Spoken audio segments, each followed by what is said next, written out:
Ja, het is... Nee. Dat is geen probleem, maar het is een verklaring.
Good afternoon. Welcome to NATO. We will hear remarks from the Secretary-General, the Prime Minister of the Netherlands, the Prime Minister of Denmark, and the Prime Minister of Czechia, and then take your questions. Yeah. Prime Minister Rutte, Prime Minister Frederiksen, Prime Minister Fiala, welcome to all of you. It's great to see you here at the NATO headquarters. And many thanks for your very strong commitment to our transatlantic bond and for your leadership you have demonstrated in providing support to Ukraine. We just had an important and timely discussion on how to step up further our support to Ukraine, in particular on how to provide more air defense systems to Ukraine. Because the situation on the battlefield remains very difficult, and we have all heard Ukraine's clear and urgent appeal for more support. I'm actually encouraged both by the messages I've heard in the meeting today by three important allies, but also by what allies have announced over the last few days. Yesterday, Denmark announced a major new package of aid. The Netherlands has just announced 4 billion euros in additional military support, and the Czech-led initiative is receiving hundreds of millions of euros for more artillery shells for Ukraine.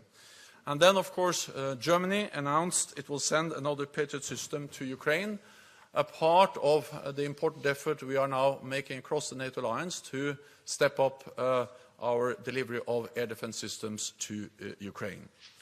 I'm also encouraged by indications that the US Congress may take up further aid to Ukraine in the coming days. All of this comes on top of unprecedented aid already being from Denmark and from the Netherlands. But Ukraine needs even more. That is why, if allies face a choice between meeting NATO capability targets and providing more aid to Ukraine, my message is clear. Send more to Ukraine. Denmark is a strong example, providing all of their artillery to the Ukrainians, but also with clear plans in place to replenish national stocks. In our meeting today, we agreed that NATO should have a greater role in coordinating security assistance and training for Ukraine. We also agree that Ukraine needs predictable financial support for the long haul, and we will continue to work on this as a matter of urgency. So once again, dear Mark, dear Mette, dear Petr, it's great to have you here. Please, Mark, you have the floor. Dear Jens, thank you so much. And our main message today is Ukraine needs stronger air defense. A few weeks ago, I was myself in Kharkiv, and I saw how badly the city has been suffering under the constant onslaught of Russia's airstrikes. And since then, those attacks have only increased in intensity. And it means every day residential buildings, schools, infrastructure are coming under fire. And this is making life harder and harder for the people living there. And in addition, Ukrainians are being hit by more and more glide bombs launched from far behind the front line. So we must keep on helping Ukraine to defend itself, and it cannot do so without the necessary Western support. On this particular issue of air defense, we see three tracks. One is producing more ourselves for the medium term, looking at what else we can deliver to Ukraine from our own stocks, and purchasing what's available around the world. And here it is clear that mere good words and good intentions are not enough for Ukraine, nor is financial support alone. More air defenses are needed, and they are needed fast. So I'm very happy that together with my colleagues from Denmark and the Czech Republic, we spoke with you, Jens, about how we as allies can support Ukraine more effectively. We are already working together with Denmark and the Czech Republic on supplying artillery shells. And now we need to look what we can do more. We need to take another critical look at our stocks to determine the scope for supplying more to Ukraine.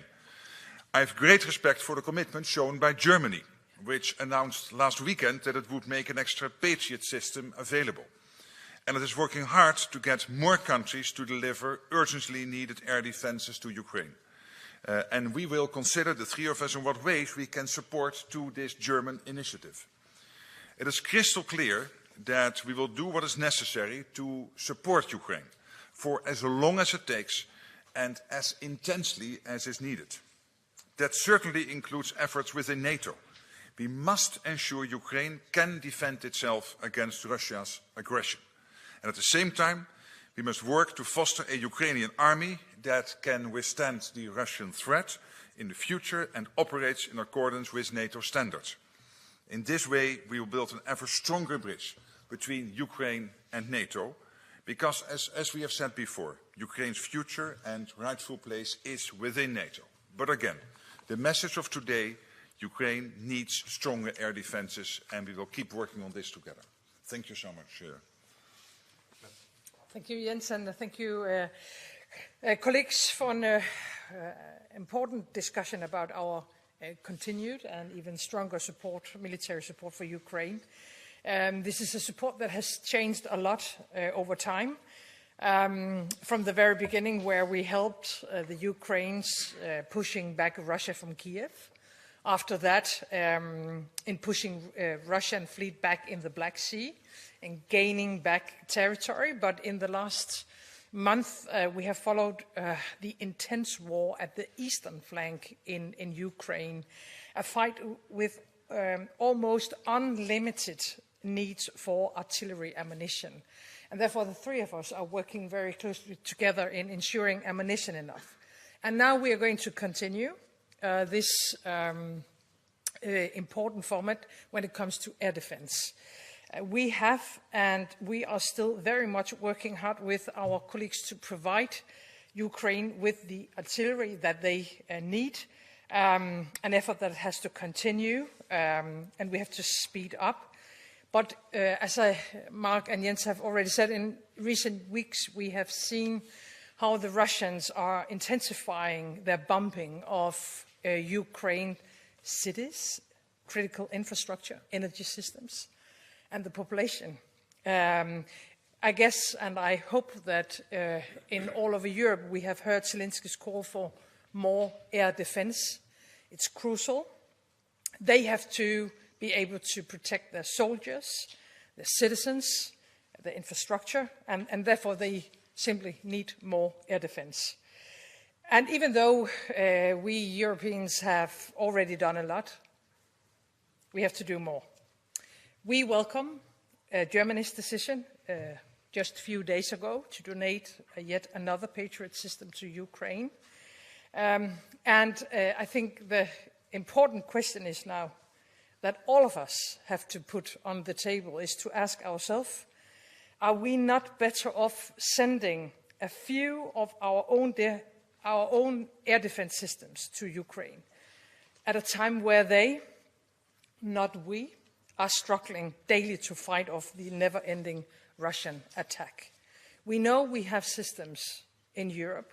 Some of them needs now to be delivered into Ukraine. And I think the answer to this question is, of course, a yes. And this is why we have gathered here today.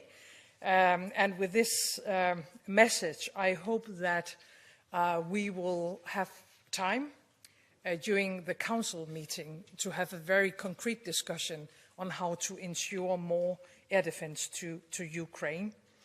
I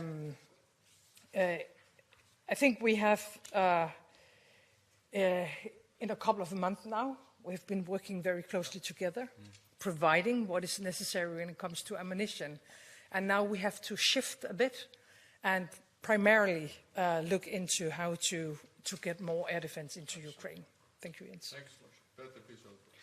Thank you, ladies and gentlemen. Ukraine is in a difficult situation and needs our support more than ever. We are cooperating this issue and working together with Mette, Mark and Jens for a long time. We simply want to find new ways how to help.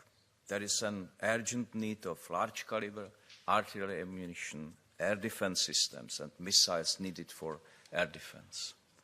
You already know that our country is trying to help as they can. Thanks to Czech initiative of ammunition, we can already buy approximately 500,000 rounds of large caliber ammunition.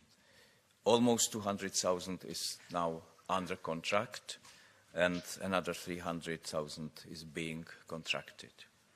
I believe that first deliveries will be in Ukraine on June. We also strongly support any idea how to release more air defense capabilities to Ukraine, which could be a crucial moment of the war. I spent last 2 days in Washington. It was a very intensive working visit. I met with President Biden, Speaker Johnson, and more key members of Congress. One of my goals was also support more help to Ukraine and European security. After the meetings with President Biden and many members of Congress from both parties, I am a little bit optimistic that the aid package for Ukraine will be submitted for vote and passed at the end of this week or the next week. I hope that this optimism will be proven right. It is very important for Ukraine. It's very important for our cooperation with the United States, and it's very important for European security. Thank you, Prime Ministers. Questions? We'll take some questions from the floor. I'll start with NOS. Thank you very much. On behalf of all Dutch press present here, thank you very much. I understand that President Zelensky is, of course, very worried about the situation and has asked for a meeting of the NATO-Ukraine Council. When will it take place and on which level? And connected with this, I heard you say that when it comes to choosing between what is needed for countries to provide to NATO or to Ukraine, you clearly say give everything to Ukraine. Yesterday we heard our Prime Minister next to you saying in Parliament that it's not possible to send Dutch patriots to Ukraine because of this NATO requirement. So my question is, are you saying that the Dutch could provide this Patriot system to Ukraine? And connected to this also, did you already show Mr. Rutte his new desk as the next Secretary-General? Tusen tak.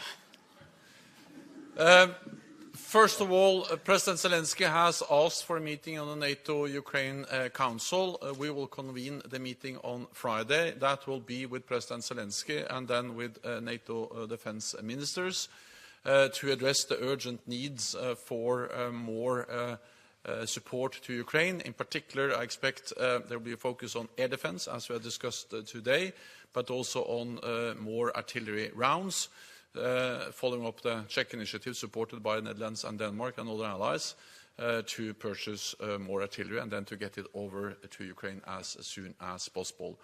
I think this demonstrates the value of the NATO-Ukraine Council, which is one of the decisions we made together in Vilnius to strengthen our institutionalized partnership with Ukraine and to use the Council for consultations and to address urgent matters like the provision of more military support. Then, Of course, we have NATO defense plans, and we have associated capability targets, different types of forces of ammunition or weapon systems that each and every ally should have. And of course, as Secretary-General of NATO, it's important for me that all allies meet and deliver on those capability targets. But I realize that, at least in the short term, there may be a conflict between meeting all the targets and delivering what Ukraine needs now. And therefore, I have made it clear that if the only way to deliver support to Ukraine is to go below the NATO capability targets, well, that's the right thing to do. At the end of the day, this has to be a national decision. It has to be a balance between the increased risks we then have to face for our own national defense. But the reality is that to support Ukraine and to help them destroy Russian combat capabilities also enhances our security. And therefore, I have stated clearly that if that's needed, then we can go below the NATO capability targets. Then, of course, it highlights the importance of ramping up production, because then we have to replenish the different stocks. So we also discussed today the importance of getting up production to ensure that we soon again meet the NATO capability targets. Then it's not for me to comment on my successor. Tusen takk. Okay, we'll have a second question from Danish media this time. Yes, go ahead. Yes, Ole Ryber from Danish National Radio and Television, Secretary-General. We saw just a couple of days ago when Iran attacked Israel that you had a very, very efficient air defense system. At the same time, we see that more and more drones and missiles get through when attacks are on Ukraine. Do we, as the West, have the capability of handling two conflicts at the same time, and how are we going to do that? Because it looks like we're going to need a lot more air defense system if the situation in the Middle East escalates, which there is a risk for. Thank you. NATO has the capability of handling more than one conflict at a time, and NATO allies have that capability. Together, we represent 50% of the world's military might, and we have strong allies, and we have allies with many high-end capabilities, including the allies which are here. Then I think that the fact that we now have a full-fledged war in Europe and a new war in the Middle East demonstrates the importance of what we have started to do in NATO, and that is to implement the biggest reinforcement of our alliance since the end of the Cold War, with high readiness of our troops, with combat-ready troops in the eastern part of the alliance, and not least with increased defense spending. And again, the countries standing here, they are really examples of how allies are now adapting. They all meet the 2% guideline. They all invest heavily in new capabilities because we reduced defense spending when tensions went down. Now we have to increase defense spending when tensions are going up, and that's exactly what allies are doing. Thank you, Secretary-General.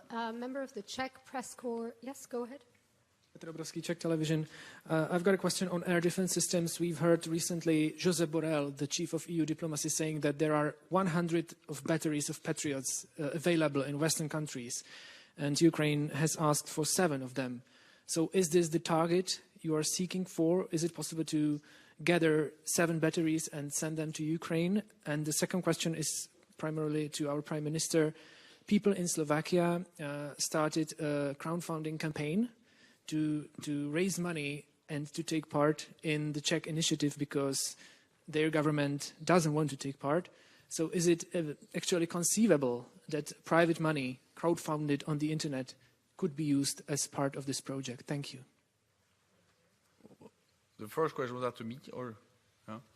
Well, also, I cannot go into the exact numbers because that's intelligence, or that's classified information I cannot go into. There is less than 100 in Europe. Actually, there's significantly less than 100 in Europe.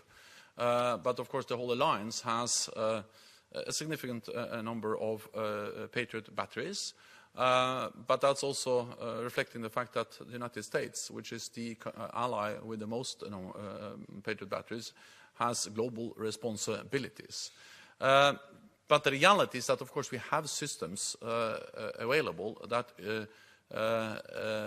is big enough to enable us to deliver significantly more to Ukraine when it comes to air defense in general, and also when it comes to Patriot batteries, and that's exactly what we are working on now. So, and about the questions